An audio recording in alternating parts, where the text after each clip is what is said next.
So first and foremost, welcome to the data science family. It's a really small community. I met Jatinder when I did a similar lecture at ISB, and he was on the other side of the platform, and we stayed in touch. So it's great to see him also coming and doing these courses. Right, so I'm just going to share my experiences as a data scientist, right? Crystallized into key takeaway points, which you should keep in mind. Please bear in mind, these are my opinions. Feel free to agree or disagree as much as you would want to, okay? So this is about me, just a data scientist like you, sharing my lessons. And after the presentation, I will always be a friend and guide to you, right? My contact information is down below. I'll share this with you as well, okay? Don't worry. Let's just have fun now. You'll be grilled on your first day. Let's just have fun. Right. So let's start with what I've learned. Lesson 1. Know your business. Okay? How many of you identify with one of the pictures at least? The one on top. Show of hands. Godfather. The one below. Yes, sir. You're the only one who put his hands up. Who's that? Who's that? Yeah, that's Juan Pablo Escobar. Okay. Now, I don't endorse either of the business models either of these gentlemen did, but the key takeaway here was they knew the ins and outs, right? So, for you to be successful as a data scientist, remember you will be working to improve business. Okay? So, no matter how good your knowledge over maths, stats, and the technology is, right? If you go and come up with the best model which you think is the best, and go to your business stakeholder and say, hey, I predict this person is going to do it. He has 10 years of experience under his belt and says, I know. This is nothing new you've told me, right? So spend some time, understand the intricacies of your business, right? It's a good point when you're starting off on any project, always have a subject matter expert who knows the business in and out. They will be a good reality check for you, right? Okay, lesson number 2.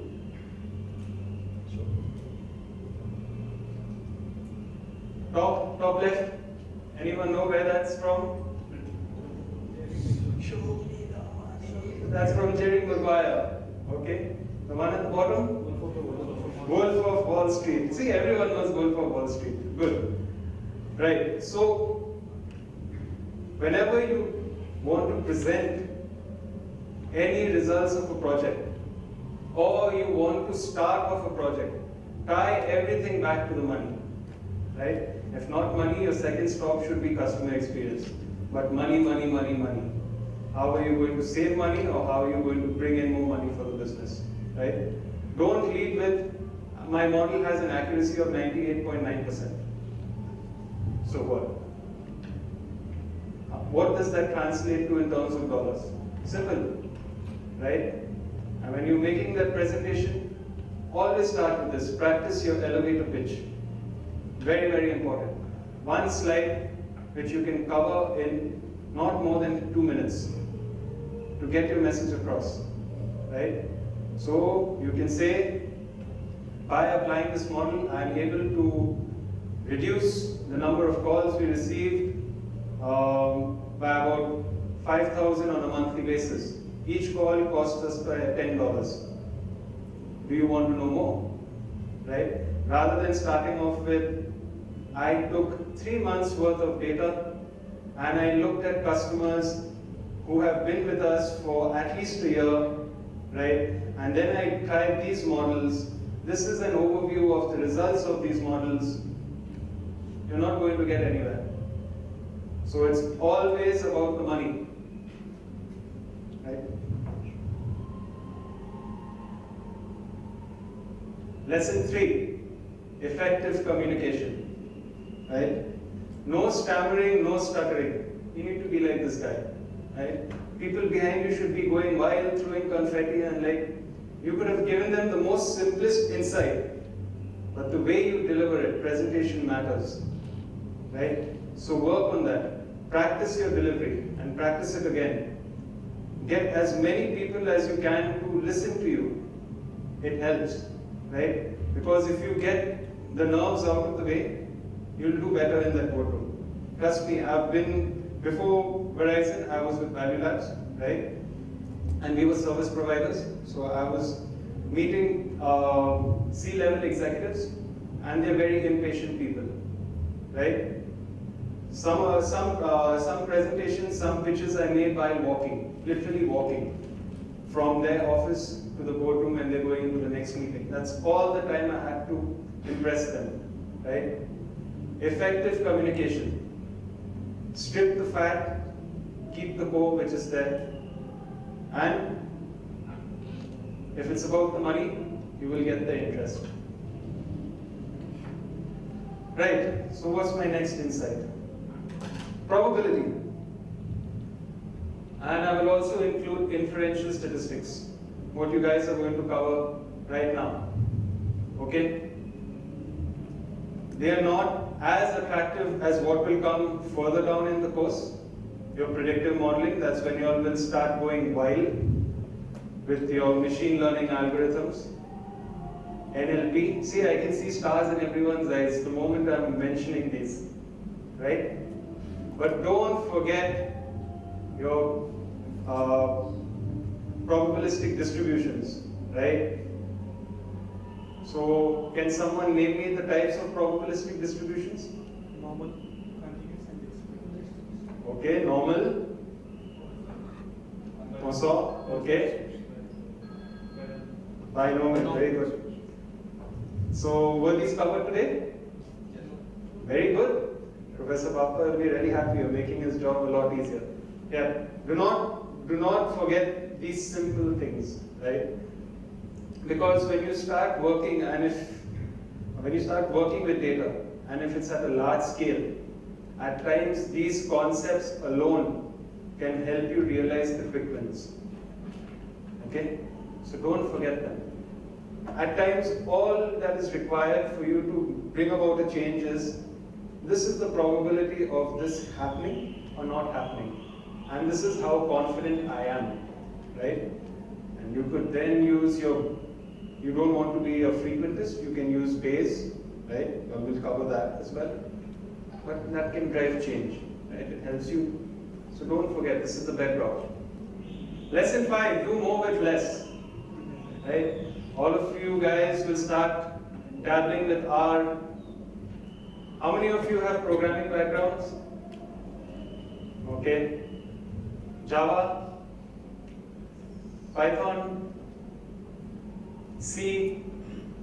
Yeah, so all of you guys are going to go wild with this plus R and SAS. Right? I'm going to do everything in R, everything in SAS. But don't forget these two little gems, Excel and SQL. Right? There are times when you will get a problem statement in the morning and you have to quantify it by the evening, whether it's a go or a no-go. Trust me, in those scenarios, SQL and Excel is going to save your behind. Okay? So, if you're not comfortable, get comfortable. If you're comfortable, don't be complacent. There's still a lot these things can teach you. SQL and Excel, people tend to discard them in this big data age.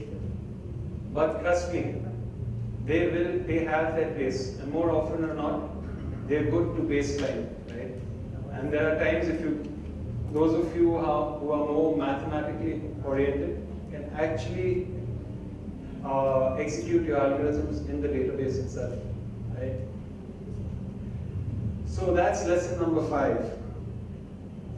Do I have any more? Yes. Look under the hood. Correct? So as you'll start right now, right, you all will be focusing on the concepts of an algorithm. What is the underlying concept, right? When to apply them, correct? But as you all mature and depending on your interest, try and understand the maths which go on beneath it, right? How does an algorithm work? Can I implement it from scratch in a language I am comfortable with, right? There are different technologies out there and the landscape keeps changing. Try and understand how the pieces fit together, right? A major concept in the movie Matrix, right, was about his enemy, arch nemesis was the architect, right? So think like the architect, how do things fit together? And also be like Neo, have that hacker's mentality. Do not be afraid to scratch the surface, right? Just staying at the surface will get your work done. But trust me, as you gain more experience, you're not going to have that level of fulfillment, right? As data scientists, you need to be curious. Even if you're not going to be on the front lines developing the models, deploying it, rather you'll be more in an administrative role or in a more managerial role. Still, understand how things work, right? Because remember, especially if you're in a managerial role, you're going to have high potential and people who can deliver 200% compared to a regular developer, right? The only way you can get their respect is if you know what you're speaking about and you can actually fold up your sleeves and do a bit of coding or dev work when required, right? This is not somewhere you can be hands-off. Cannot, right? There's no such thing as a man manager in data science. Doesn't work. You lose respect of your team and that's it.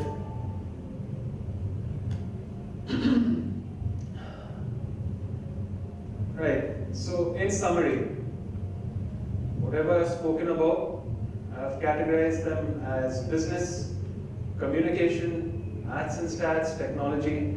I've given indicative time frames. Again, please go through it, see what applies to you, what doesn't, and feel free to come up with your own plan, right? Okay, so this is being recorded, so I'll put it in a gentle fashion.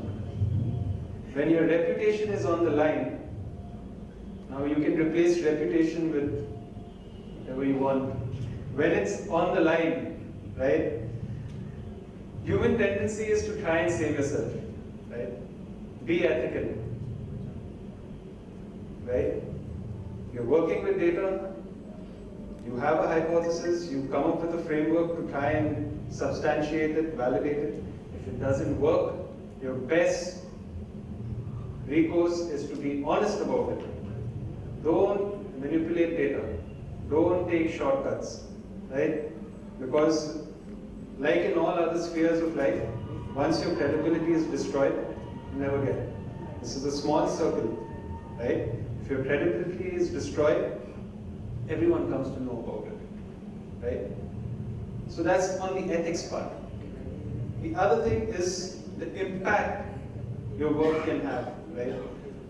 I don't know how many of you actually know this, but I'm not sure which country, but there were some data scientists who were federally prosecuted because their model was to predict earthquakes, and they didn't predict the one which happened, and it caused catastrophic loss, both material and life, and they were prosecuted, right? Then last year, in some state in the US, data scientists predicted a blizzard, right? And the entire state was shut down for about 48 hours, and the blizzard did not come.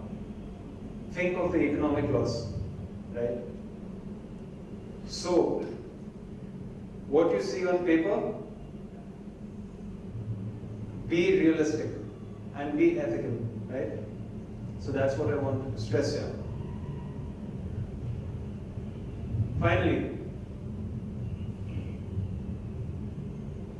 recognize the face. How many watch Game of Thrones? Okay, so those who watch Game of Thrones, who's that? Help me out, guys. Tyrion Lannister, right? So he's the one who comes up with these gems. These are the clean ones. Okay. There's a book, if you guys are interested, called The Codes of Tyrion Lannister. You will get a better understanding of the character. So, once you've accepted your flaws, no one can use them against you. So, there's a saying, all models are wrong, only some are useful. Keep that in mind, right? When you're building a model, you're taking a simplistic view of reality. Most of the times you are going to be wrong. And if it turns out the approach you've taken is in fact incorrect, accept it. Be graceful about it. Don't be defensive, right? Because if you accept it and take ego out of the equation, you will learn. You will become a better data scientist. Be open to feedback, right? Do not be defensive. People will appreciate you for it, right? Secondly, a mind needs books like a sword needs a whetstone. You need to keep abreast with what is happening in the industry. KD nuggets, a little bit of analytics vidya, closer back home. What's happening on Kaggle, right? You have Data Science Central, the list goes on and on. If you're coming to online courses, see what's happening on Udacity, Coursera, edX. It's all free, right? It's how you process that information and apply it to work. You cannot live in a vacuum, right? So read, and keep experimenting, right? That's all I have. So once again, good luck and thank you for being patient with me.